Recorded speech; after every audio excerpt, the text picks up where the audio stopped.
She was pregnant, but her ex-billionaire CEO husband sent her out in the rain. She exposed his biggest secret and came back with twins years later. "I'm pregnant," Lydia said, her voice steady despite her shivering frame, as rainwater pooled at her feet on the imported marble floor. Dominic's fingers tightened around his crystal tumbler, the amber liquid catching light from the floor-to-ceiling windows as lightning flashed across the Manhattan skyline. "That's impossible," he replied coldly. "We were careful." "Apparently not careful enough." Lydia pushed her soaked hair from her face, her eyes burning with defiance. "I thought you should know." "What do you want?" he asked, his voice dropping to that dangerous tone his board members had learned to fear. Hurt flashed across Lydia's face. "What do I want? I'm carrying your child." "Dominic, I thought maybe you'd want to be involved." "You thought wrong." He turned away, staring out at the storm-lashed city. "My offer is generous. Enough to ensure you and it are comfortable." "It?" Lydia's voice cracked. "This is your baby, Dominic. Your flesh and blood."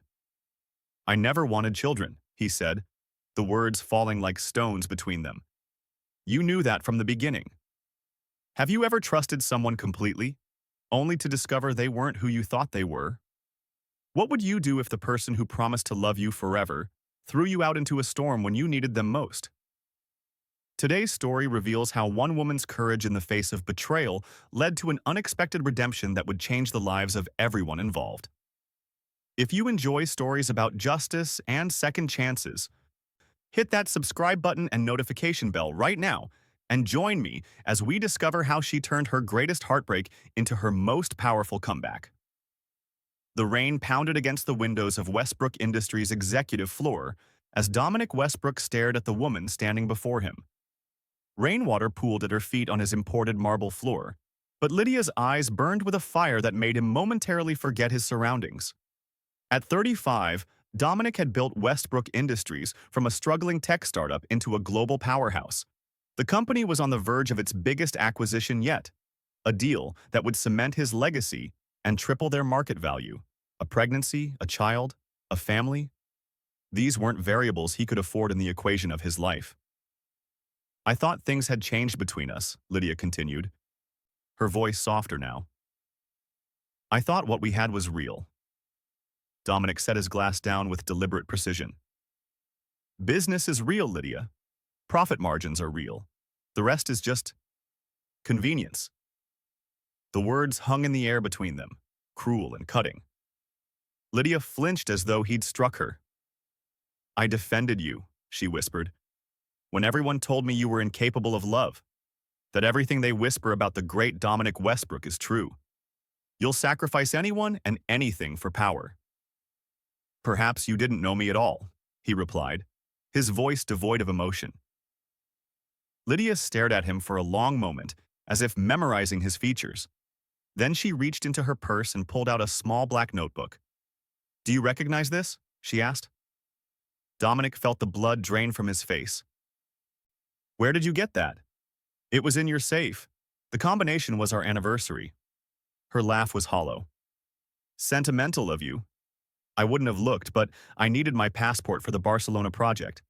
Instead, I found this." The black notebook contained everything: the details of the bribes, the falsified environmental reports, the offshore accounts.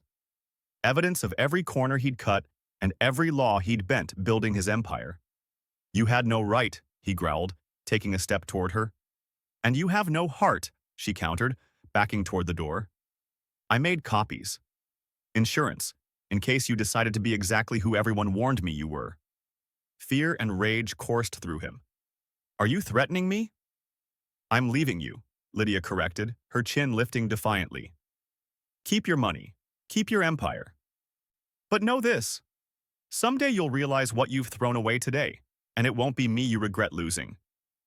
If you walk out that door with that notebook, you'll what? Destroy me?" She smiled sadly. "You already have." With that, she turned and walked out, leaving wet footprints across his pristine floor. Dominic watched her go, telling himself the hollow feeling in his chest was merely concern about the notebook, not the woman carrying it, or the child she carried within her. He pressed the intercom. "Eleanor, get me our security team and legal, now." By morning, he had convinced himself he'd made the right decision. The acquisition went through flawlessly. Westbrook Industries' stock soared. If he occasionally found himself staring at the rain, remembering the look in Lydia's eyes as she walked away, he buried those thoughts beneath spreadsheets and strategy meetings. He never expected to see her again. The weeks following Lydia's departure were filled with a flurry of activity designed to distract Dominic from the gnawing emptiness that had taken residence in his chest. Board meetings ran longer. Acquisition paperwork piled higher. His executive assistant, Eleanor, began leaving protein bars on his desk when he worked through meals, which was increasingly often. "Sir, you have the charity gala tonight," Eleanor reminded him one evening as darkness fell over Manhattan. "The Children's Hospital Foundation. Your tux is ready." Dominic glanced up from his computer, momentarily disoriented. "Cancel it." Eleanor's professional mask slipped for just a moment. "Sir, you're receiving an award. Your absence would be noted." "Fine." He straightened his tie, irritated by the interruption. "Have the car ready in an hour." The gala was exactly as he expected, champagne flowing freely as the wealthy congratulated themselves on their generosity. Dominic moved through the crowd with practiced ease, shaking hands and making the right noises at the right times. No one would guess that beneath his perfectly tailored tuxedo, his heart felt like a stone in his chest. "Dominic Westbrook," a voice said behind him. "Still breaking hearts and taking names?" He turned to find Sophia Chen, CEO of a rival tech company and one of the few people who had known him before his success. "Sophia," he acknowledged with a nod. "I wasn't aware you kept track of my romantic entanglements." "Please," she rolled her eyes. "Manhattan's business elite is a small pond. Word travels." She sipped her champagne, studying him over the rim of her glass. "I heard about Lydia." "Shame. She seemed good for you." Dominic's jaw tightened. "I wasn't aware you knew her." "We serve on the Sustainable Architecture Board together. Brilliant woman." Sophia's gaze was uncomfortably perceptive. "She hasn't been to a meeting in weeks. Rumor has it she left the city." Something cold slithered down Dominic's spine. "I wouldn't know." "No, you wouldn't, would you?" Sophia's smile didn't reach her eyes. "You know, Dominic, for someone who's built an empire, you have a remarkable talent for destroying the things that actually matter." Before he could respond, she was gone, swallowed by the crowd of glittering socialites. Dominic stood frozen, her words echoing in his mind. With sudden clarity, he realized he couldn't stay a moment longer. He slipped out a side door, ignoring the calls of the event organizer, and instructed his driver to take him home. His penthouse was dark and silent when he arrived. He loosened his bow tie, pouring himself a generous measure of scotch as he moved to the floor-to-ceiling windows. The city sprawled before him, a testament to human ambition and ingenuity. He had conquered it, bent it to his will. So why did victory taste so hollow? His phone buzzed with a text from Eleanor. "Media asking for comment on your early departure. What should I tell them?" He ignored it, instead opening his browser and typing, "Lydia Thorne Architecture." The search yielded nothing recent. It was as if she had vanished. Good, he told himself. Clean break. Better for everyone. But as he stared out at the glittering cityscape, he couldn't shake the feeling that he had made a catastrophic miscalculation. Lydia sat in her doctor's office, hands folded protectively over her still flat stomach as she waited for the ultrasound technician. She had left Manhattan 3 weeks ago, retreating to her sister's home in Boston while she figured out her next steps. "Ms. Thorne?" The technician smiled warmly. "Ready to see your baby?" Lydia nodded, unable to trust her voice. As the cold gel spread across her abdomen, she closed her eyes, trying to center herself. This wasn't how she had imagined this moment. In her dreams, Dominic had been beside her, his hand clasping hers, his eyes filled with wonder. "Oh!" The technician's surprised exclamation snapped Lydia back to reality. "Well, this explains your elevated hormone levels." "Is something wrong?" Lydia asked, panic rising in her throat. Not at all. The technician turned the screen toward her. Congratulations, Mrs. Thorne. You're having twins. Lydia stared at the screen, at the two tiny fluttering heartbeats. Twins? Two babies. Two lives depending entirely on her. Are you all right? The technician asked, concern evident in her voice. Yes, Lydia whispered, tears streaming down her face. Yes, I'm perfect. That night, she sat on her sister's balcony, watching the sunset paint the sky in shades of pink and gold. Her hand rested on her stomach, a new resolve hardening within her. We don't need him, she told her unborn children. We're going to be just fine. And for the first time since that rainy night in Dominic's office, she believed it. The months passed in a blur of doctor's appointments, nursery preparations, and career decisions. Lydia had resigned from her position at the prestigious architectural firm where she'd worked for years, unwilling to face the whispers and pitying glances when her pregnancy became obvious. Instead, she began freelancing, taking on small projects that allowed her to work from home. By her 6th month, she had established a reputation for innovative, sustainable designs that caught the attention of a small but influential circle of clients. Her sister, Rachel, watched with amazement as Lydia transformed their spare bedroom into a makeshift office, walls covered with sketches and sustainable material samples. You're nesting in the weirdest way possible, Rachel commented one evening, bringing Lydia a cup of herbal tea.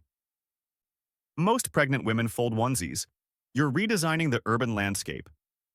Lydia smiled, rubbing her swollen belly where one of the twins was performing what felt like gymnastics. I'm building their future, literally. Have you thought about telling him? Rachel asked carefully. They rarely spoke of Dominic, but his shadow loomed large over Lydia's decisions. No. Lydia's voice was firm. He made his choice. These babies are mine. Rachel sighed. They're his too, Lyd. Legally nothing. He told me to my face that he wanted nothing to do with it. And that was when he thought it was just one baby. Lydia's eyes flashed with the same fire that had sustained her through the darkest days after leaving New York. He doesn't get to change his mind when it's convenient. And the notebook? Rachel asked quietly. Are you ever going to use it? Lydia glanced at her desk drawer, where the original black notebook lay hidden. The copies were secured in a safe deposit box, insurance, as she'd told Dominic. No, she said finally. That's not who I am. I don't need to destroy him to build myself up. Rachel squeezed her hand. You're going to be an amazing mother.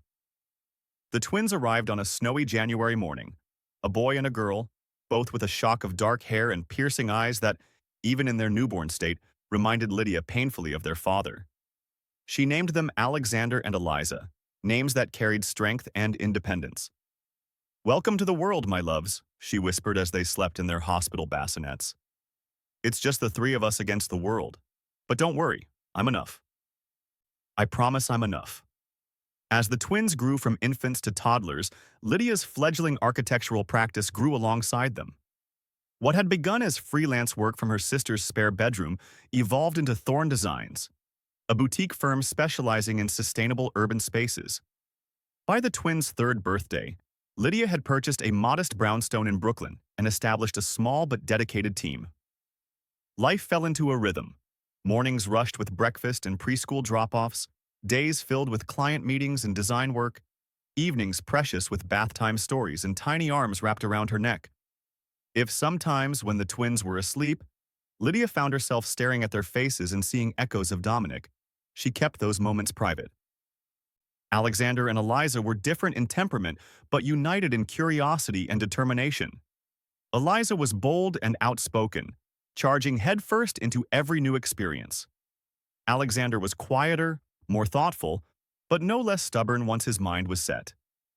They completed each other in ways that sometimes took Lydia's breath away. Mommy, why don't we have a daddy? Eliza asked one evening as Lydia tucked them into bed. At 5 years old, her daughter had developed a directness that both impressed and occasionally terrified Lydia. Beside her, Alexander went still, clearly interested in the answer, though he hadn't asked the question himself.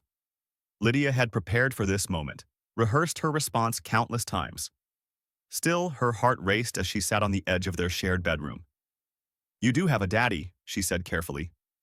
"He lives far away." "Why doesn't he visit us?" Alexander asked, his voice small. Lydia chose her words with care. "Sometimes grown-ups make choices that are very hard to understand. Your daddy made a choice before you were born that he wasn't ready to be a parent. Didn't he want us?" Eliza's lower lip trembled. "Oh, sweetheart." Lydia gathered both children into her arms. "His choice wasn't about you. It was about him. And it doesn't change how special and loved you both are." "Is he a bad person?" Alexander asked. Lydia hesitated. It would be so easy to paint Dominic as the villain, to let her children believe their father was someone unworthy of their thoughts. But that wasn't the whole truth. "No," she said finally. "He's not a bad person. He's someone who made mistakes. Everyone does. Even mommies." "Not you," Eliza said loyally, snuggling closer. "You're perfect," Lydia laughed, kissing the top of her daughter's head. "Far from it, my love. But I try my best every day. That's all any of us can do." Later, after the twins had fallen asleep, Lydia sat in her home office, a glass of wine untouched beside her as she stared at her computer screen. The headline of the business article seemed to mock her. "Westbrook Industries announces major sustainability initiative." The accompanying photo showed Dominic at a press conference, looking much as he had when she'd last seen him, though perhaps with a few more lines around his eyes. According to the article, Westbrook Industries was investing billions in green technology and sustainable infrastructure, the very causes Lydia had once tried to interest him in, only to be told they weren't profitable enough. She closed the browser, unsure whether to feel vindicated or bitter that he had finally seen the light years too late. It didn't matter. Their worlds no longer intersected. She had built a life without him, a good life filled with purpose and joy. She had no way of knowing how quickly that life was about to change. The first signs were subtle. Alexander's increased fatigue, the bruises that seemed to appear without cause, his diminished appetite. Lydia attributed it to a growth spurt, to the normal bumps and tumbles of an active 6-year-old boy. But when he developed a fever that wouldn't break, instinct told her something was wrong. The pediatrician's concerned expression as he examined Alexander sent ice through Lydia's veins. The blood tests he ordered were just a precaution, he assured her, but the urgency with which he scheduled them told a different story. 3 days later, Lydia sat in a sterile hospital office, Eliza at her sister's house, as an oncologist explained that Alexander had acute myeloid leukemia. "The good news," Dr. Patel said, her voice gentle but direct, "is that we caught it relatively early. With aggressive treatment, children his age have a good prognosis." Lydia nodded mechanically, trying to absorb the information through the roaring in her ears. "Chemotherapy, radiation, bone marrow transplant. We'll need to test family members for bone marrow compatibility," Dr. Patel continued. "Siblings are often the best match, but parents can be compatible as well." "His sister is his twin," Lydia said, her mind racing ahead. "Would that increase the chances?" "Potentially, yes. Identical twins would be ideal, but even fraternal twins share more genetic material than typical siblings." Lydia nodded, already mentally preparing for what needed to be done. "I'll bring Eliza in tomorrow for testing. And I'll be tested as well, of course." Dr. Patel hesitated. "What about Alexander's father? Is he available for testing?"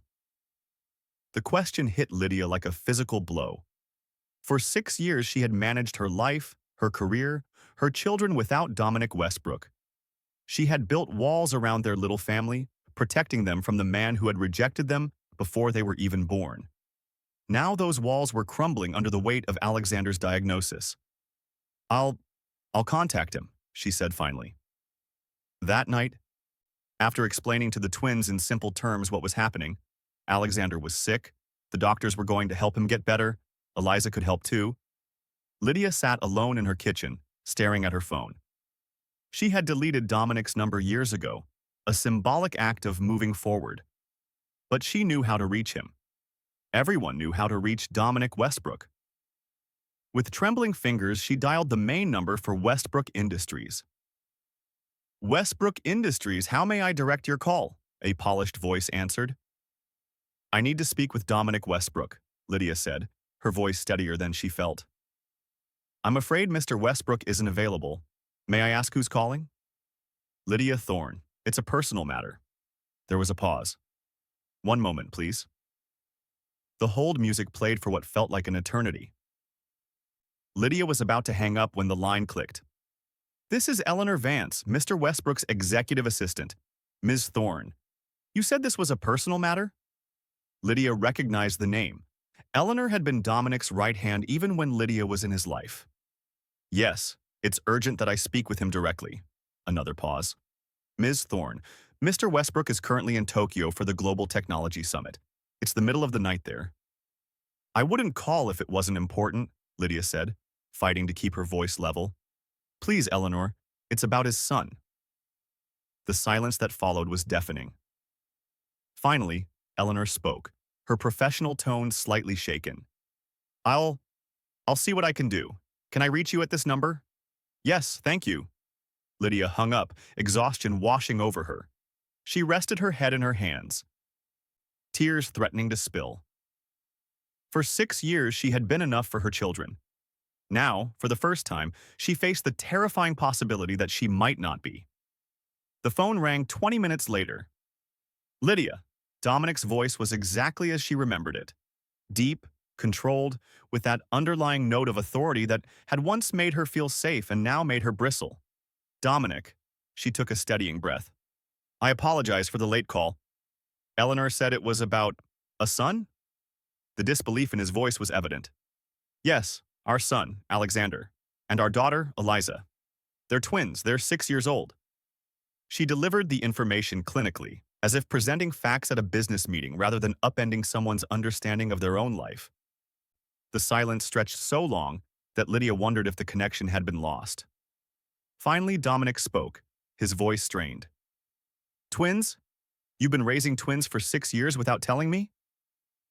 You made it very clear you wanted nothing to do with my pregnancy, Lydia replied, an edge creeping into her voice. Your exact words were that your offer was generous enough to ensure that it and I would be comfortable. Remember? I remember everything about that night, he said quietly. Why are you calling now, Lydia? She closed her eyes, forcing herself to focus on what mattered. Alexander is sick. He has leukemia. He needs a bone marrow transplant, and neither Eliza nor I are compatible donors. The doctors need to test you. Another long silence. When Dominic spoke again, his voice had lost its defensive edge. I'm on the next flight back. Text me the hospital details. The line went dead before Lydia could respond. She sat motionless, the phone still pressed to her ear, as the reality of what had just happened washed over her. After 6 years of carefully constructed independence, Dominic Westbrook was about to re-enter their lives. And there wasn't a damn thing she could do about it. 7 years had passed in a blur of acquisitions, expansions, and record profits for Dominic. His name had become synonymous with ruthless innovation. His personal life remained exactly as he preferred it, non-existent beyond carefully orchestrated appearances at charity galas and industry events. The Tokyo Technology Summit was going exactly as planned. Westbrook Industries was unveiling a revolutionary clean energy storage system that promised to transform the industry. The press was fawning, competitors were scrambling, and Dominic should have been savoring his triumph. Instead, he found himself standing on the balcony of his luxury hotel suite at 3 a.m, staring, unseeing at the Tokyo skyline as Lydia's words echoed in his mind. Twins. A son and a daughter. 6 years old. He had children. 2 small humans carrying his DNA were out there in the world, had been for 6 years, without his knowledge. One of them was sick. Seriously sick. The thought sent a wave of unfamiliar panic through him. Leukemia. He knew enough about the disease to understand its severity, especially in children. Bone marrow transplant. Compatibility testing. He pulled out his phone, dialing his assistant. Eleanor, I need the company jet ready in an hour. Cancel all my remaining commitments in Tokyo. Sir? Eleanor sounded startled. The closing keynote, Jenkins can handle it. This is a family emergency. The words felt foreign on his tongue. Family. He hadn't used that word to describe himself in decades, not since his parents' deaths when he was in college. Of course, sir. I'll make the arrangements immediately. Dominic ended the call, already mentally calculating the flight time from Tokyo to New York. 14 hours, give or take? 14 hours to prepare for a meeting that would change everything. He should be angry, he thought. Lydia had kept his children from him for 6 years. She had made unilateral decisions about lives that, biologically at least, were half his responsibility. He had rights. He could fight her. But beneath the surface thoughts of legal recourse and paternal rights, a deeper current pulled at him. He had children. A son named Alexander who was fighting for his life. A daughter named Eliza. Twins who had existed in the world for 6 years without him knowing their faces, their voices, their personalities. What had he missed? First steps, first words, first days of school, birthdays, Christmases, skinned knees, and bedtime stories. 1,000 moments, large and small, that could never be recaptured. And whose fault was that? The question haunted him throughout the 14-hour flight. He reviewed presentations, answered emails, made decisions worth millions of dollars, all on autopilot while his mind circled back to that rainy night in his office. To Lydia standing before him, drenched and defiant, telling him she was pregnant. To his own cold dismissal. I never wanted children, he had told her. You knew that from the beginning. Had he meant it? At the time, unquestionably. Children were messy, unpredictable variables that didn't fit into his carefully ordered existence. They demanded time, attention, emotional investment, all resources he preferred to direct toward his empire. But now, faced with the reality of their existence and the possibility of losing his son before ever meeting him, Dominic found himself questioning everything he had once held as absolute truth. The plane touched down at JFK 14 hours and 23 minutes after his conversation with Lydia. A car was waiting to take him directly to the hospital she had specified in her text. Memorial Sloan Kettering, one of the best cancer treatment centers in the world. As the car navigated through Manhattan traffic, Dominic found himself staring at the Westbrook Industries headquarters as they passed. The gleaming tower that had been the center of his universe for so long. Today, it seemed strangely insignificant compared to the hospital waiting ahead. Memorial Sloan Kettering's pediatric floor was a riot of primary colors and whimsical murals designed to distract from the serious business taking place within its walls. Dominic felt conspicuously out of place in his bespoke suit as he approached the nurse's station. I'm here to see Alexander Thorne, he said, the name still unfamiliar on his tongue. I'm his father. The nurse looked up, recognition flickering in her eyes. Everyone in New York knew Dominic Westbrook's face. Mr. Thorne? We've been expecting you. Dr. Patel would like to speak with you before you see Alexander, if you'll follow me. It's Westbrook, he corrected automatically, then hesitated. Alexander's last name is Thorne? The nurse gave him an odd look. Yes, sir, both Alexander and his sister. Of course it was, Dominic thought. Why would Lydia have given them his name? He followed the nurse down a corridor lined with cheerful artwork clearly created by young patients. Some were signed with names and ages. Emma, 5, Jackson, 7, Zoe, 4. Children fighting battles no child should have to face. Dr. Patel's office was a small oasis of calm amid the colorful chaos of the pediatric floor. The doctor herself was a petite woman with intelligent eyes and a direct manner that Dominic immediately appreciated. Mr. Westbrook, she said, rising to shake his hand. Thank you for coming so quickly. Please, sit down. Dominic took the offered seat. How is Alexander? Stable, for now. We've started him on a preliminary round of chemotherapy to bring his white blood cell count down, while we search for a suitable bone marrow donor. Dr. Patel folded her hands on her desk. I understand this is a complicated situation. Ms. Thorne has explained that you've only just learned about your children. Dominic nodded stiffly. That's correct. What do you need from me? First, a blood sample for compatibility testing. If you're a match for Alexander, we'll discuss the bone marrow harvesting procedure. She studied him carefully. I should warn you, Mr. Westbrook, that even if you are a match, which statistically is about a 25 to 30% likelihood for a biological parent, the recovery process will require your presence. Alexander will need to know who you are. The implication was clear. This wasn't a one-time donation he could make anonymously before returning to his orderly life. I understand, Dominic said. When can we do the testing? Our phlebotomist can take your blood sample now. We should have results within 48 hours. Dr. Patel hesitated. There's one more thing, Mr. Westbrook. Alexander doesn't know you're here. Ms. Thorne thought it best to wait until we determine if you're a match before introducing you to the children. A flash of irritation shot through Dominic.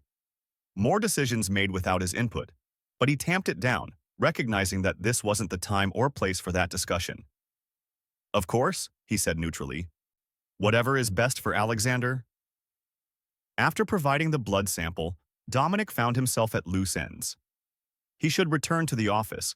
There were meetings scheduled, decisions waiting, an empire to run. Instead, he found himself wandering the hospital corridors, eventually making his way to the pediatric oncology ward's waiting area. He spotted her immediately. Lydia sat alone, her head bent over what appeared to be architectural drawings spread across her lap. Her dark hair was shorter now, framing a face that had grown more striking with time. But it was her posture that caught his attention. The straight spine, the determined set of her shoulders, even in obvious exhaustion. She must have felt his gaze. She looked up, those amber eyes widening slightly as they met his. For a moment, neither moved. Then Lydia carefully gathered her papers, tucked them into a portfolio, and stood. Dominic, she said simply. Lydia. He remained where he was, suddenly unsure of the protocol for greeting the mother of your children when you've been absent for their entire lives. You look well. A ghost of a smile touched her lips. Liar. I look like I haven't slept in days. That too, he admitted. How is he? The fragile moment of almost normalcy shattered. Lydia's expression closed. As well as can be expected. The chemo makes him tired and nauseated. He's sleeping now. Eliza is with my sister. Dominic nodded, absorbing the information. Dr. Patel says we'll know in 48 hours if I'm a match. Yes? Lydia hesitated, then gestured to the empty waiting area. Would you like to sit? There are some things we should discuss. They sat on opposite ends of a vinyl sofa, the distance between them filled with 6 years of silence and the ghosts of what might have been. I have questions, Dominic said, his voice carefully controlled. I'm sure you do. Lydia met his gaze steadily. So do I. But let's be clear about one thing, Dominic. I'm not here to defend my choices. Everything I've done has been to protect my children. Our children, he corrected quietly. Biologically, yes. Her voice hardened slightly.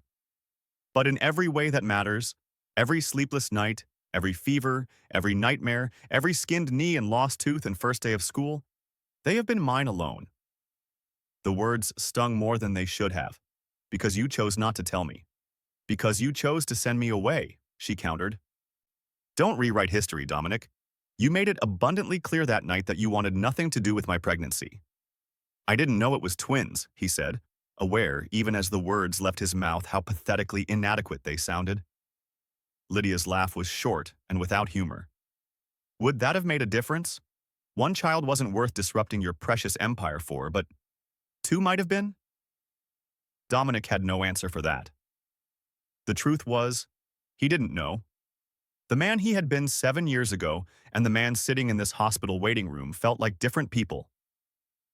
Tell me about them, he said instead. Please. Something in his voice must have reached her. Lydia's expression softened slightly. They're extraordinary children. Eliza is fearless. She climbs everything, questions everything. She has your analytical mind and none of your caution. A small smile touched her lips. Alexander is quieter. He loves books and building things. He can spend hours constructing elaborate cities from blocks, then tell you the entire history of the imaginary civilization that lives there. Dominic absorbed this information like a man dying of thirst. Do they know about me? They know their father wasn't ready to be a parent, Lydia said carefully. I never vilified you to them. They're too young to understand the complexities of adult decisions. Thank you for that, he said quietly. And the notebook? The evidence you had against me? Lydia's eyebrow arched. After all this time, that's what you're concerned about? You threatened my company. I never used it, she interrupted. Despite what you may think of me. I'm not vindictive. I built my own firm from nothing. Everything I have, I earned. Dominic had heard of Thorn Designs, an architectural firm that had taken the industry by storm with innovative, sustainable buildings. He'd never made the connection. I know, he said. Your work is impressive. The Riverside Commons project in particular. Surprise flickered across Lydia's face. You followed my work? I make it a point to know what's happening in sustainable development. He didn't add that he had followed her career with particular interest, telling himself it was merely professional curiosity. An awkward silence fell between them. Finally, Lydia spoke, her voice softer. What happens if you're a match, Dominic? Have you thought about that? This isn't a one-time donation. Alexander will need ongoing support, follow-up visits. He'll need to know who you are. I understand that, Dominic said. If I'm a match, I want to be involved. Not just for the transplant, but after. Lydia studied him, searching for something in his expression. These are children, Dominic. They're not a business transaction or a PR opportunity. They need consistency. I know that, he said, stung by the implication. I'm not suggesting a photo op. I'm talking about being a father to them. Lydia's expression was guarded. You've had a long flight and we're both exhausted. Let's wait for the test results before making any decisions about the future. Before Dominic could respond, a nurse appeared in the doorway. Mrs. Thorne, Alexander is awake and asking for you. Lydia stood immediately. I have to go. Of course. Dominic rose as well. I'll check into a hotel nearby. You have my number. She nodded, already moving toward the door. Then she paused, turning back to him. Dominic? Thank you for coming. Whatever happens next, thank you for that.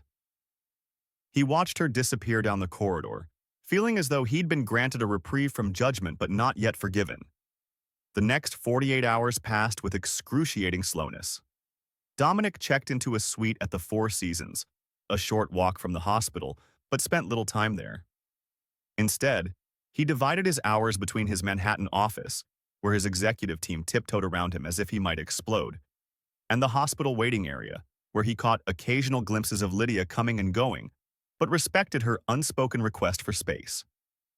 He used the time to educate himself, reading everything he could find about pediatric AML, bone marrow transplants, and recovery protocols. The more he learned, the more the reality of Alexander's condition sank in. This wasn't a simple illness that would resolve with antibiotics and rest. This was a battle for his son's life, a son he had yet to meet. On the afternoon of the second day, his phone rang. Lydia's name flashed on the screen. The results are in, she said, without preamble. You're a match. A perfect match, actually. Dr. Patel wants to meet with both of us to discuss next steps. Relief flooded through him with such force that he had to sit down. I'll be there in 20 minutes.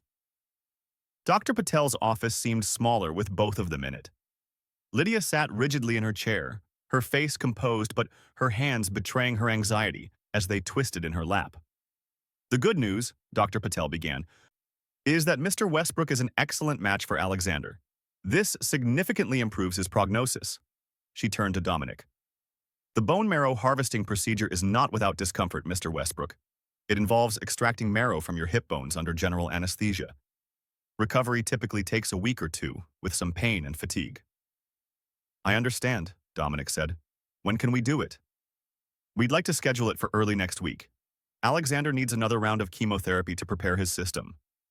Dr. Patel looked between them. Which brings me to a more delicate matter. Alexander will need to know who you are, Mr. Westbrook. Children do better emotionally during treatment when they understand what's happening and who's involved. Lydia spoke up. We've discussed this. If Dominic is willing, I think it's time to tell both children.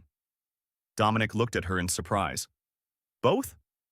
They're twins, Dominic. We can't tell one without the other. Lydia met his gaze directly. Are you ready for this? Because once we tell them, there's no going back. You can't disappear from their lives again. I never disappeared, he pointed out quietly. I didn't know they existed. The distinction won't matter to them, she replied. All they'll understand is that their father is suddenly in their lives. If you're not certain you can commit to that long term, we need to find another way to explain your involvement. Dominic felt a flash of irritation at having his intentions questioned, but he suppressed it. Lydia had every reason to doubt him. I'm certain, he said firmly. When do you want to tell them?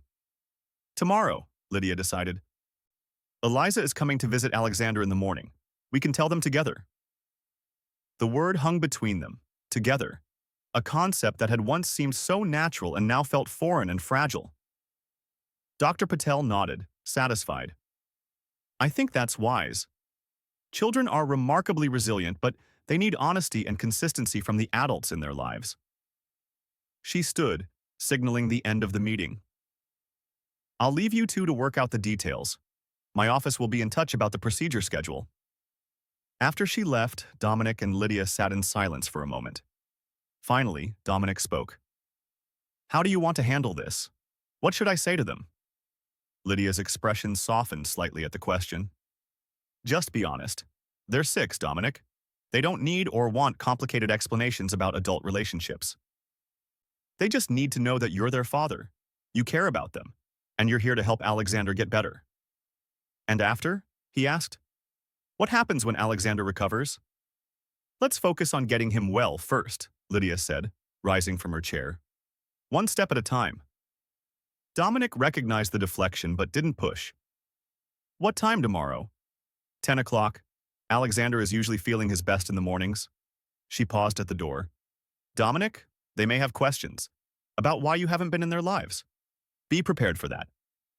With that warning, she was gone, leaving Dominic alone with the weight of tomorrow's meeting pressing on his chest. He spent the evening in his hotel suite, attempting to focus on work but finding his mind constantly drifting to thoughts of the morning. What would they look like? Would they have his eyes, his mother's smile? Would they hate him for his absence? Would they accept him at all?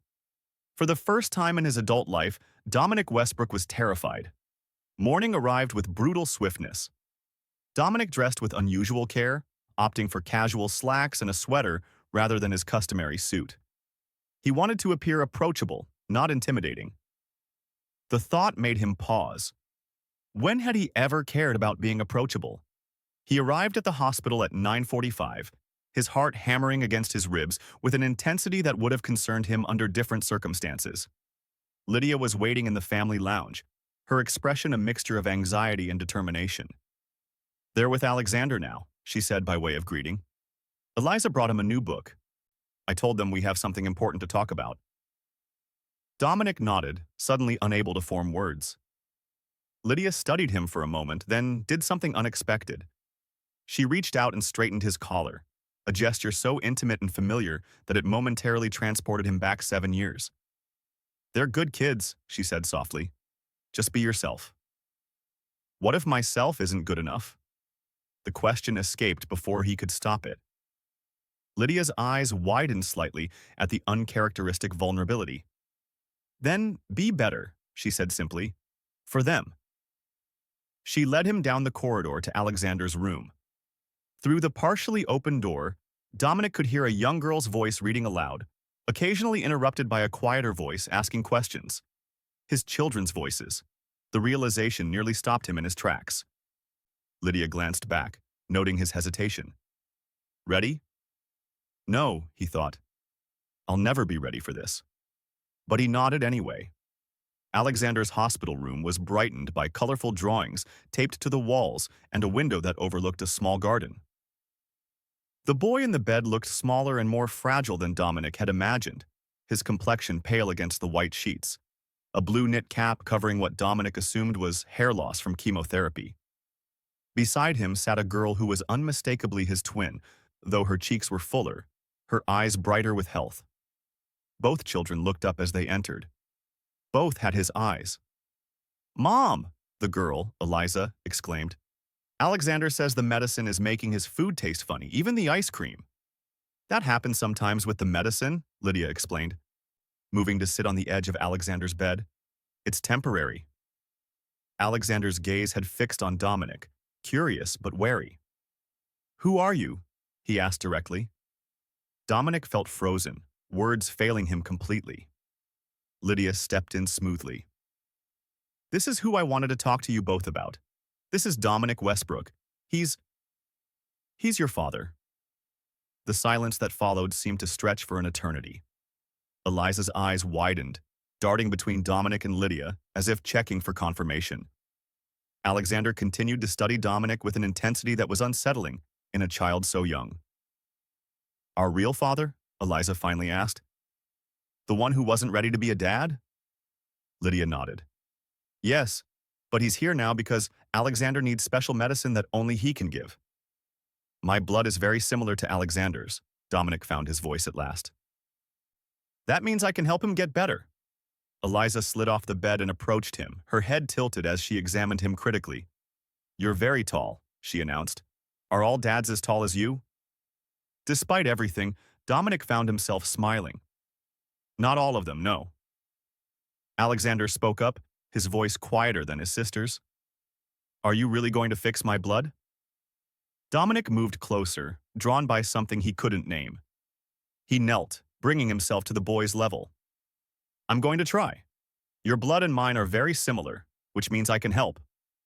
"Does it hurt?" Alexander's voice was barely audible. "A little," Dominic admitted. "But I'm not afraid if you're not." The boy considered this seriously. "I'm a little afraid." "That's okay. Brave people get afraid too. They just don't let it stop them."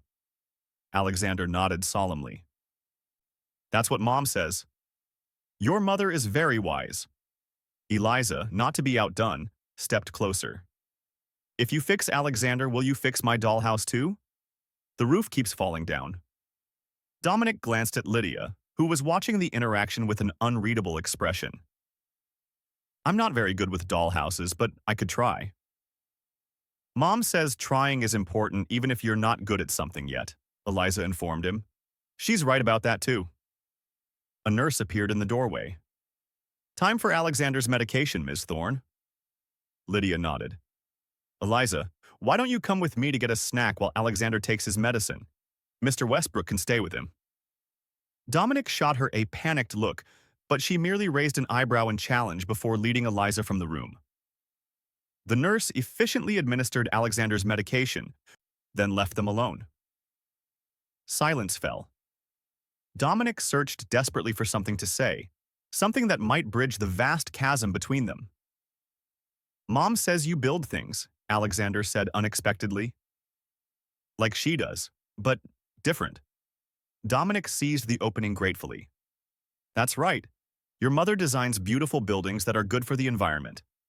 I build technology companies that make things like solar panels and batteries." "I like building too," Alexander confided. "I make cities with my blocks. Some have really tall towers, like in pictures of New York." "I'd like to see them sometime," Dominic said, meaning it more than he'd expected to. Alexander's eyelids were beginning to droop, the medication taking effect. "I saved one for you to see," he murmured. "It has a really tall tower in the middle, like your building." Dominic froze. "You know about my building?" Alexander's smile was sleepy. "Mom showed us pictures. She said you build things too, just different from what she builds." Dominic glanced toward the door where Lydia had disappeared, a lump forming in his throat. Despite everything, she had kept him alive in their children's minds. "You should rest now," he said softly. "I'll come back tomorrow, if that's okay." Alexander nodded, his eyes already closed. "Will you bring a book? Mom always brings books." "I will," Dominic promised. "Any requests?" "Something with dragons," Alexander mumbled, sleep already claiming him. "Or spaceships, or dragon spaceships." Dragon spaceships it is, Dominic agreed, watching as his son, drifted into sleep.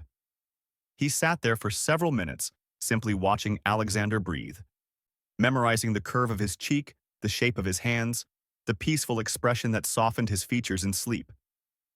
This was his child, his flesh and blood. The realization hit him anew with each passing moment. Eventually, he rose and quietly left the room. In the corridor, he found Lydia waiting alone. "Where's Eliza?" he asked. "My sister took her to the cafeteria." Lydia studied his face. "How did it go?" "He fell asleep," Dominic said. "But before that, we talked about building things. He said you showed them pictures of my building." Lydia shrugged, a hint of defensiveness in the gesture. "They asked about you. I didn't want them to think you were some kind of monster." "Thank you," he said simply. "For that, and for raising them to be so." He struggled to find the right word. "Human?" Lydia suggested with a small smile. "Extraordinary," Dominic corrected. "They're extraordinary, Lydia." Something in her expression softened. "Yes, they are. I'd like to come back tomorrow," he said. "I promised Alexander a book about dragon spaceships." "Dragon spaceships?" Lydia's eyebrow arched. "That's specific." "Apparently it's a genre I've been missing out on." He hesitated. "Is that all right? My coming back?" "Of course. You're their father." The words seemed to cost her something to say. "And Alexander clearly connected with you." Dominic nodded, relief washing through him. "I should go. I have some meetings I can't reschedule." He took a step back. "I'll see you tomorrow then." As he walked away, Lydia called after him. "Dominic?" He turned. "The Cosmic Dragons series. Alexander loves those books. They're about dragons who travel through space." He smiled. "Dragon spaceships. Got it." The days that followed established a new rhythm. Dominic arrived at the hospital each morning with books or small gifts, a model spaceship for Alexander, art supplies for Eliza when she visited. He rearranged his entire schedule around hospital visits, delegating more to his executive team than he had in years. Eliza became a regular visitor to his office, commandeering his conference room for art projects, and peppering his staff with questions that left even his most seasoned executives scrambling for answers. "Your daughter is quite the negotiator," his CFO commented, after Eliza had somehow convinced him to donate to her school's library fund. "She'll be running this place before she's 20. The words, "your daughter," echoed in Dominic's mind long after the conversation ended. He hadn't corrected the assumption, hadn't wanted to. The truth was, in the weeks since meeting them, the twins had become as essential to him as breathing. The bone marrow harvesting procedure was scheduled for a Monday. The weekend before, Dominic found himself at Lydia's brownstone, having been invited for dinner so they could explain the procedure to the twins in a more comfortable setting. The home was nothing like he'd expected. Not a sleek modern statement piece, but a warm, renovated brownstone in Brooklyn, with large windows and a small garden visible through the back. Books and toys occupied the shelves alongside architectural awards and family photographs. "They're excited you're coming," Lydia said as she led him inside. "Eliza has been planning the menu all day." "Should I be worried?" Dominic asked, only half joking. Lydia laughed, the sound warming something in his chest. "I intervened before she settled on ice cream with sprinkles as the main course. We're having pasta." The evening was surreal in its normalcy. They ate at a round table in the kitchen, the twins dominating the conversation with stories from school and elaborate descriptions of their imaginary games. Dominic found himself laughing more than he had in years, drawn into their world with surprising ease. After dinner, as Lydia cleared the plates, Alexander tugged at Dominic's hand. "Want to see my block city? The one I told you about?" "I'd love to," Dominic said, allowing himself to be led to the playroom where an elaborate construction of wooden blocks covered most of the floor.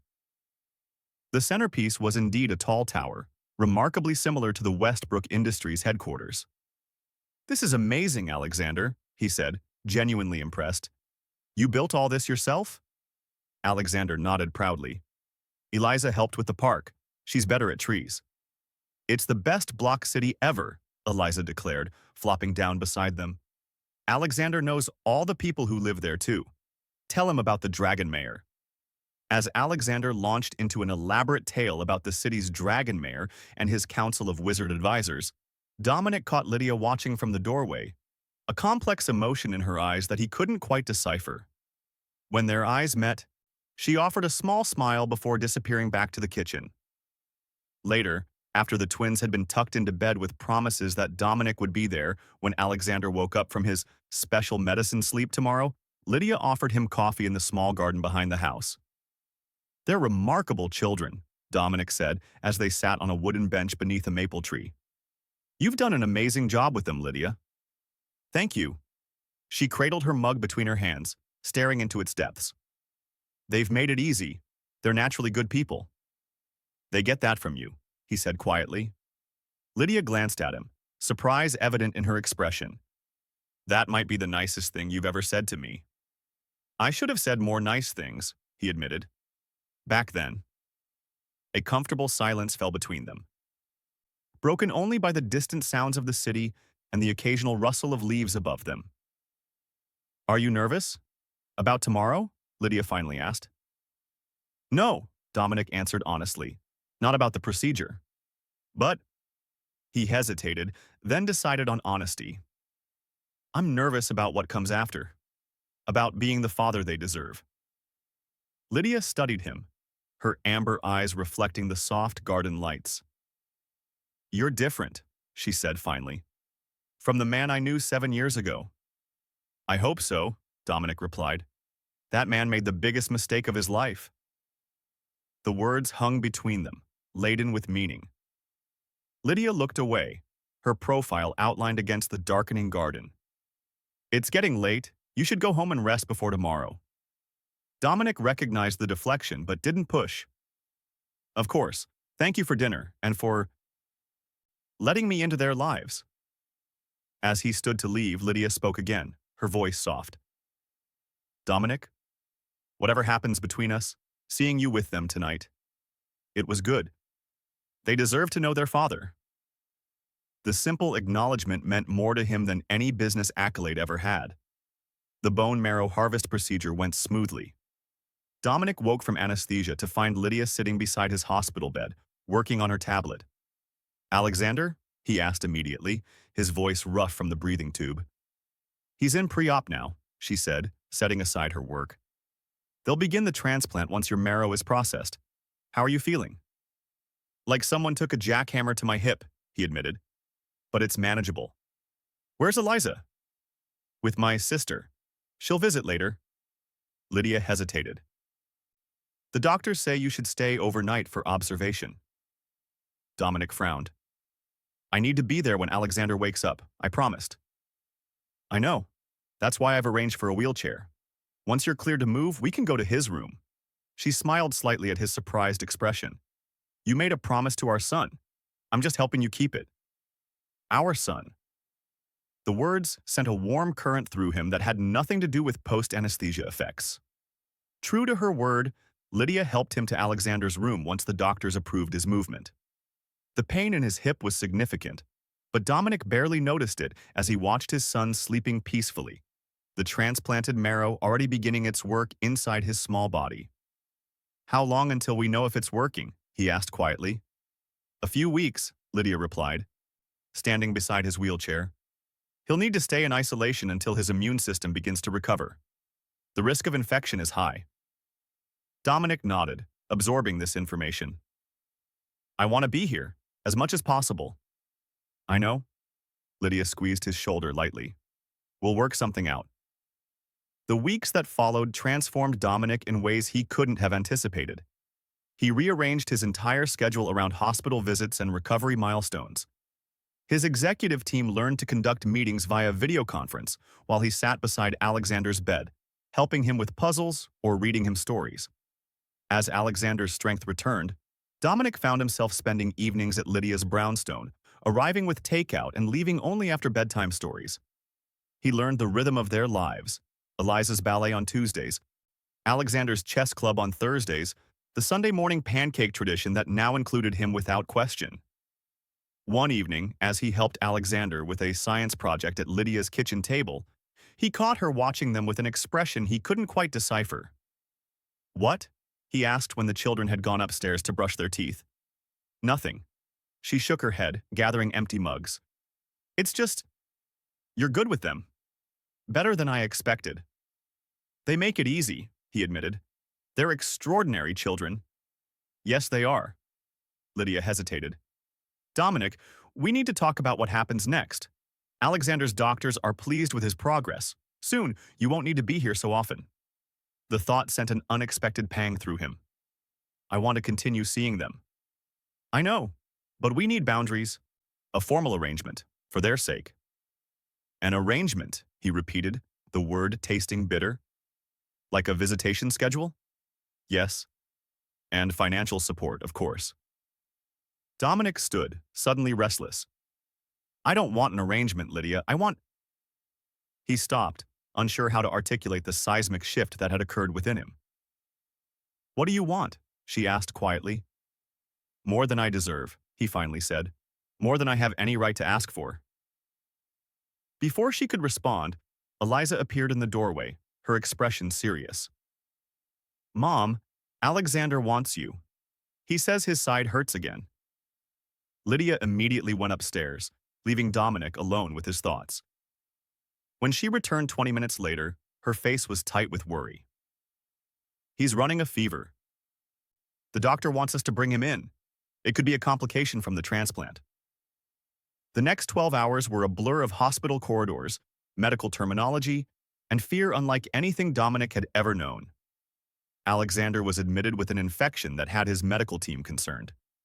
Dominic and Lydia took turns at his bedside, neither willing to leave. During one of her brief absences to check on Eliza, who was staying with Lydia's sister, Dominic sat holding his son's small hand, watching the rise and fall of his chest. "You have to fight this," he whispered. "I've only just found you. I can't lose you now." Alexander's eyes fluttered open. "Dad?" he murmured, the words slipping out naturally, as if he'd said it 100 times before. Dominic's heart stuttered. "Yes," he managed. "I'm here." "Are you going to leave again when I'm better?" The question pierced him. "You know?" Alexander nodded slightly. "Eliza figured it out. She said you have the same frown when you're thinking hard, and Mom has all those old pictures of you in her desk drawer." Dominic swallowed hard. "I'm not leaving, not ever again. I promise." Alexander's fingers tightened around his. "Good. Eliza would be really mad if you did. She already told everyone at school her dad is a famous businessman." A laugh escaped Dominic, though it sounded suspiciously close to a sob. "Did she now?" "Mm-hmm. And I told my chess club you're teaching me your special strategy." Alexander's eyes were drifting closed again. "You won't forget, right?" "I won't forget," Dominic promised, his vision blurring. "I'll be right here when you wake up." When Lydia returned, she found Dominic still holding Alexander's hand, tears streaming unchecked down his face. "What happened?" she asked, alarmed. "Is he—" "He's sleeping," Dominic assured her. "He called me Dad." Understanding dawned in Lydia's eyes. "Ah. They know, Lydia. They've figured it out." She sank into the chair beside him. "I suspected they might have. They're too smart for their own good sometimes." "Like their mother," Dominic said softly. They sat in silence for a moment, watching their son sleep. "I meant what I said before," Dominic finally spoke. "I don't want an arrangement. I want to be their father. Fully, completely. I want to be there for science projects and ballet recitals and Sunday pancakes. I want—" He met her gaze directly. "I want us to be a family." Lydia's expression was guarded. "You can't just decide you want a family after 7 years and expect everything to fall into place, Dominic. Life doesn't work that way." "I know that. I know I have no right to ask for your forgiveness, let alone a second chance. But these past weeks have shown me what truly matters, and it isn't acquisitions or stock prices or power." He took a deep breath. "It's this. It's them. It's you." "Me?" Lydia looked genuinely surprised. "Dominic, You made your feelings about me very clear that night. I was wrong, he said simply. I was terrified of needing someone, of being vulnerable. So I pushed away the one person who saw past all my defenses. He reached for her hand, half expecting her to pull away. She didn't. I've regretted it every day since. You never tried to find us, she pointed out. I convinced myself you were better off without me, that the children were better off without me. He shook his head. I was a coward, Lydia. But I'm asking you now. Give me the chance to be the man you believed I could be. The father they deserve. Lydia was quiet for a long moment. And what about the notebook? The evidence I had against you? Dominic met her gaze steadily. I've spent the last 7 years cleaning up my company. No more shortcuts, no more ethical gray areas. I can't undo the past, but I've tried to build something I could be proud of. Something worthy of the Westbrook name, a name our children carry even if they don't know it yet. I know, Lydia admitted. I followed your company's transformation. It's one of the reasons I didn't object when the twins started asking questions about you. Hope flickered in Dominic's chest. Does that mean? It means I'm willing to try, she said carefully. For their sake. But Dominic, I need you to understand something.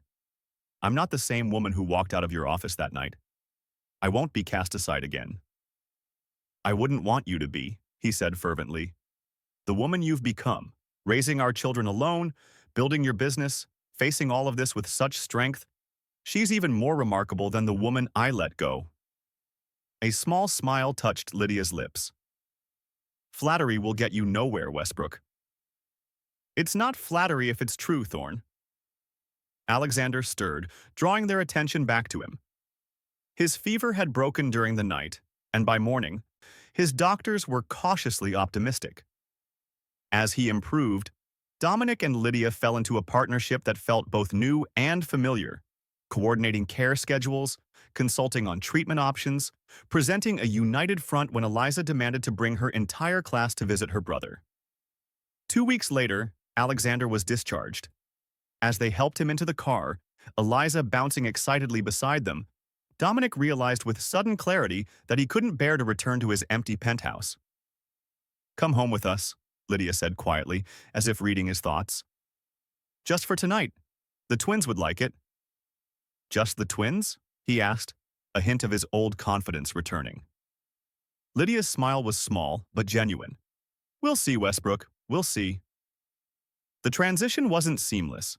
There were arguments about parenting styles, about Dominic's workaholic tendencies, about the boundaries between their personal and professional lives. There were moments when the weight of 7 lost years pressed down on them, threatening to crush the fragile new connection they were building. But there were also moments of unexpected joy. Sunday mornings making pancakes together in Lydia's kitchen, family movie nights where Dominic found himself genuinely enjoying animated films about talking animals, quiet evenings on the brownstone's back porch after the twins were asleep, when he and Lydia would talk about everything and nothing.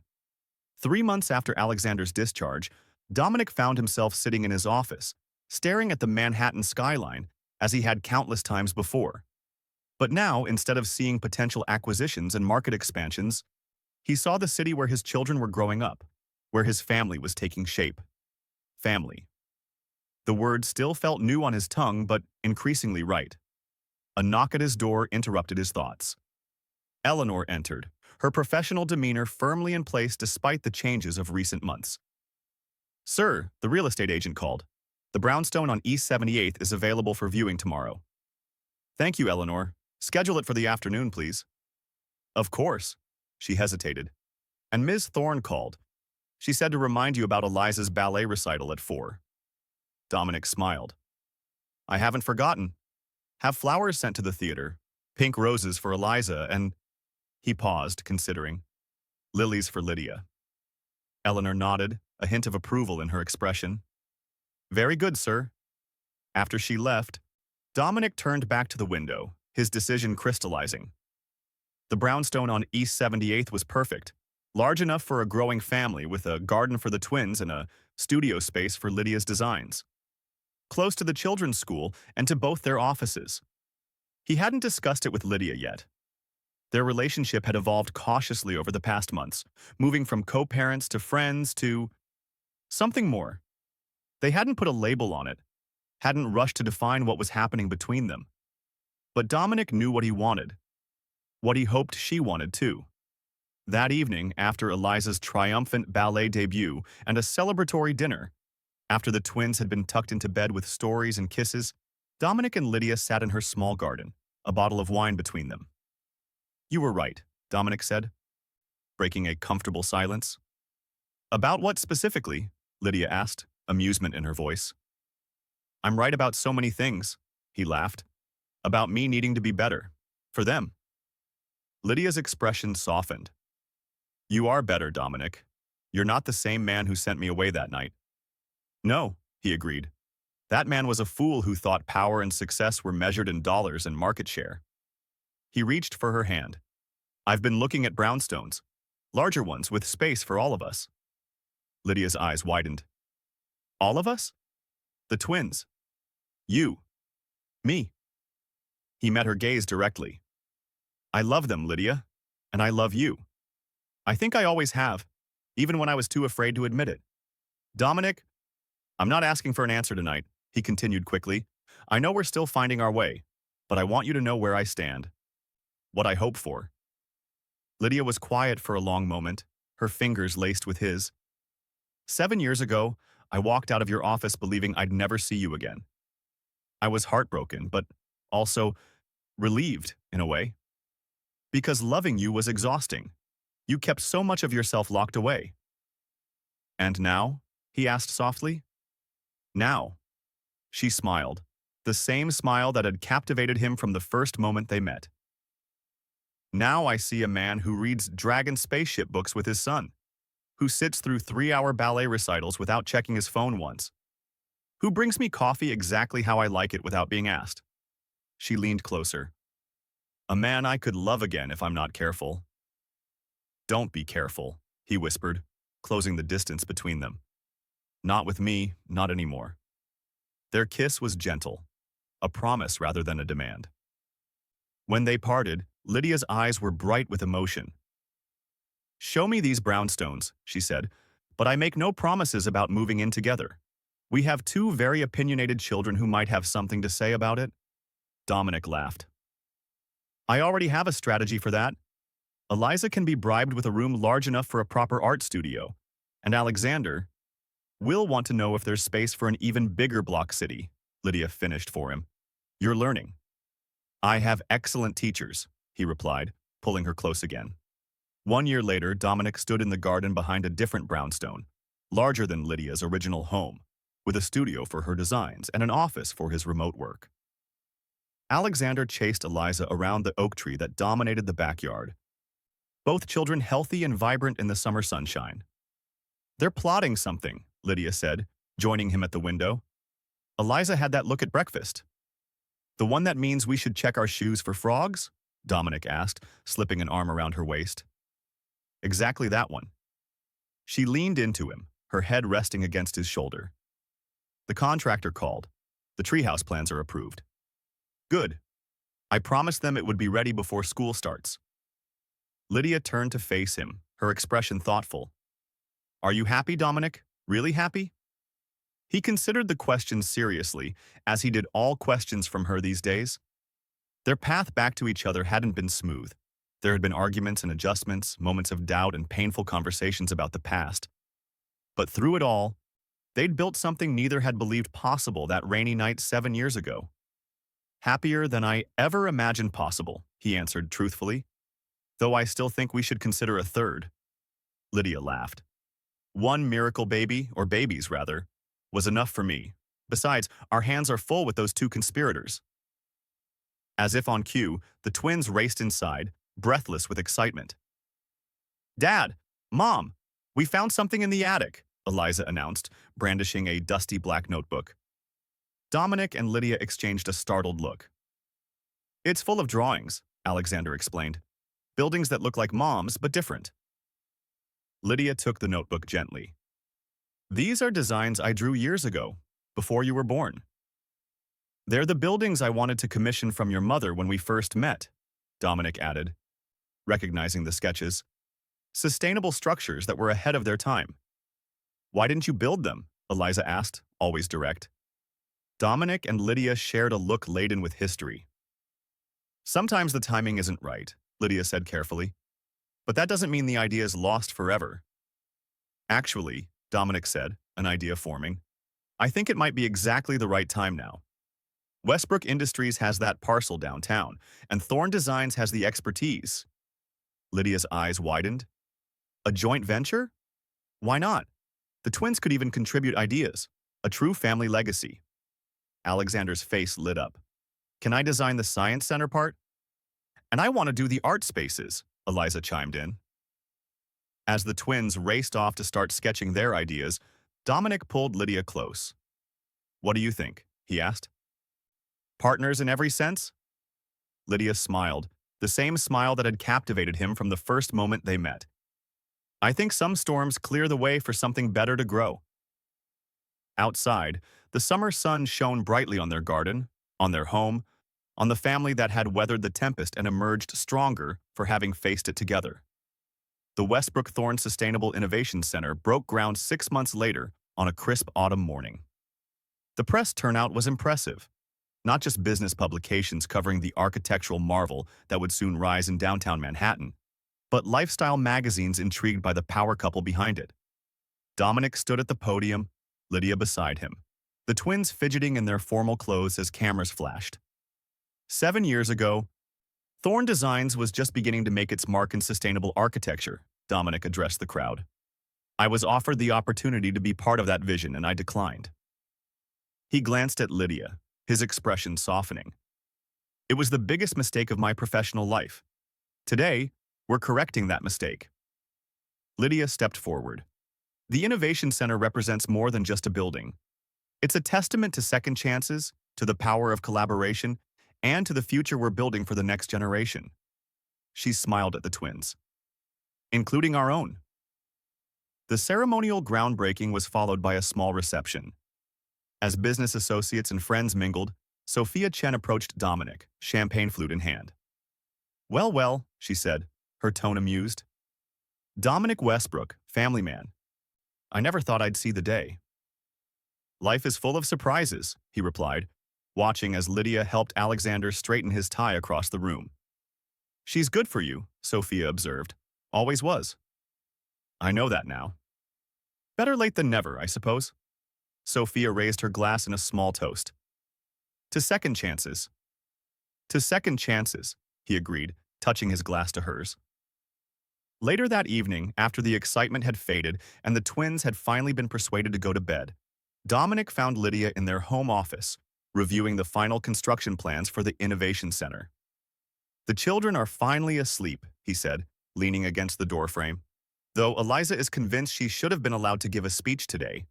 Lydia laughed. She had one prepared, complete with dramatic pauses for applause. Of course she did. Dominic crossed the room, perching on the edge of Lydia's desk. You were brilliant today. We were brilliant, she corrected, setting aside her work. The press coverage was better than we could have hoped for. I wasn't talking about the press. He took her hand, running his thumb over the platinum band on her finger, a recent addition, the culmination of their journey back to each other. I was talking about us, this family we've built. Lydia's expression softened. It hasn't been easy. The best things rarely are. He pulled her to her feet, into his arms. Do you remember what you said to me that night, when you left my office? I said a lot of things, she reminded him. Most of them angry. You said that someday I'd realize what I'd thrown away, and it wouldn't be you I regretted losing. Dominic's voice grew serious. You were wrong about that. I regretted losing you every day. The twins were the miracle that brought us back together. But you, Lydia, you were always what I was missing. Lydia reached up, her palm against his cheek. For someone who once claimed emotions were a business liability, you've become quite the romantic. I've had excellent motivation, he murmured, leaning down to kiss her. A crash from upstairs interrupted the moment, followed by the unmistakable sound of childish giggling. Your children are still awake, Lydia sighed, resting her forehead against his chest. They're only my children when they're causing trouble, Dominic pointed out, making her laugh. Come on, let's go see what disaster they've created now. They found the twins in Alexander's room, surrounded by the remnants of what appeared to have been an ambitious pillow fort. We were building a model of the Innovation Center, Eliza explained, not a trace of remorse in her voice. But the structural integrity was compromised. The pillows weren't stable enough, Alexander added seriously. We need better materials. Dominic and Lydia exchanged a look, amusement warring with parental responsibility. It's nearly 10 o'clock, Lydia said, trying to sound stern. You both should have been asleep an hour ago. But we had an idea for the center, Eliza protested. A really good one.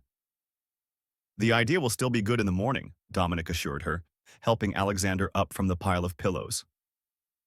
Engineers and architects need proper rest to do their best work.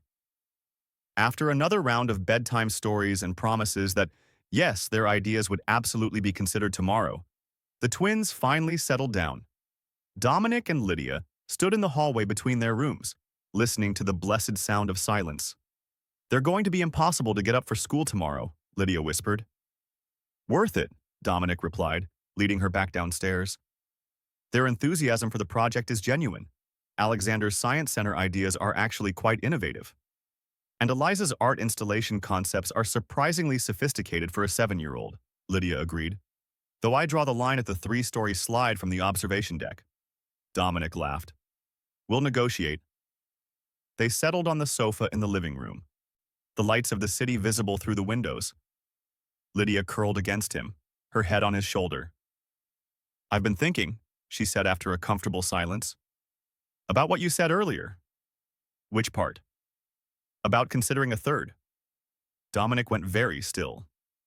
And? Lydia sat up, meeting his gaze directly. I think I might be open to the idea. Not right away. After the Innovation Center is completed. When things settle down a bit. Joy surged through him. Really? Really? She smiled at his expression. The twins will be 8 by then, old enough to help. And seeing you with them, you're a wonderful father, Dominic, better than I ever imagined you could be. Because of you, he said softly. You showed me what matters. We showed each other, she corrected. That night in the rain, when I walked out of your office, I never imagined we'd end up here. Here is exactly where we were always meant to be, Dominic said with certainty. It just took us a while to find our way. Outside, rain began to fall, gentle drops pattering against the windows. But unlike that night 7 years ago, the storm brought no fear, no endings, only the promise of new beginnings, of growth, of life continuing to unfold in all its messy, beautiful complexity. Dominic pulled Lydia closer, grateful beyond words for second chances, for the family they'd created, and for the woman who had walked back into his office 7 years after leaving it, giving him the opportunity to become the man he was always meant to be. 2 years later, on a bright spring morning, the Westbrook Thorne Sustainable Innovation Center opened its doors to the public. The gleaming structure of glass, reclaimed wood, and cutting-edge sustainable materials stood as a testament to what was possible when vision and resources aligned. The central atrium featured a massive living wall designed by Lydia, while Dominic's technology division had created an energy system that made the building not just carbon neutral but carbon negative. Alexander's Science Learning Center occupied the East Wing, complete with interactive exhibits that made complex environmental concepts accessible to children. Eliza's art installations were scattered throughout the building, colorful sculptures and murals that brought warmth and humanity to the space. And in the center of it all, a small bronze plaque that most visitors overlooked. For AW, EW, and CW, may you always build something beautiful from life's storms. The initials stood for Alexander Westbrook, Eliza Westbrook, and the newest addition to their family, Charlotte Westbrook, now 10 months old and the undisputed ruler of the household. As the ribbon-cutting ceremony concluded and guests began to explore the center, Dominic found Lydia standing by the massive windows overlooking the city, Charlotte balanced on her hip. We did it, he said, sliding an arm around her waist. We did, she agreed, leaning into him. Though I'm still not convinced about that slide Eliza somehow got approved for the children's area. Dominic laughed. Our daughter has a future in negotiation. I've learned not to underestimate her. Dad! Mom! Alexander called, running toward them with Eliza close behind. The mayor wants to talk to us about our exhibits. Both of us? Eliza clarified, straightening her dress importantly. Because I prepared some remarks about my artistic vision. Of course you did, Lydia murmured, exchanging an amused glance with Dominic. As they moved through the crowded atrium as a family, Dominic felt a sense of completion he had never known in his years of solitary success. The building around them was impressive, certainly, a crown jewel in both their professional portfolios. But the true masterpiece was this: his family, built not of glass and steel, but of love, forgiveness, and second chances. Later that night, after the celebrations had ended and the children were asleep, Dominic and Lydia stood on the rooftop garden of the Innovation Center, the city lights spread before them like stars. Do you ever think about that night? Dominic asked quietly. When you told me you were pregnant? Sometimes, Lydia admitted. Less often now. I was so afraid, he said. Not of fatherhood, though I told myself that was it. I was afraid of needing someone, of being vulnerable. And now? She turned to face him, her eyes reflecting the city lights. Now I know that the greatest strength comes from those connections, from loving people who can hurt you, but choosing to love them anyway. He took her hands in his. From building something together that's bigger than either of you could create alone.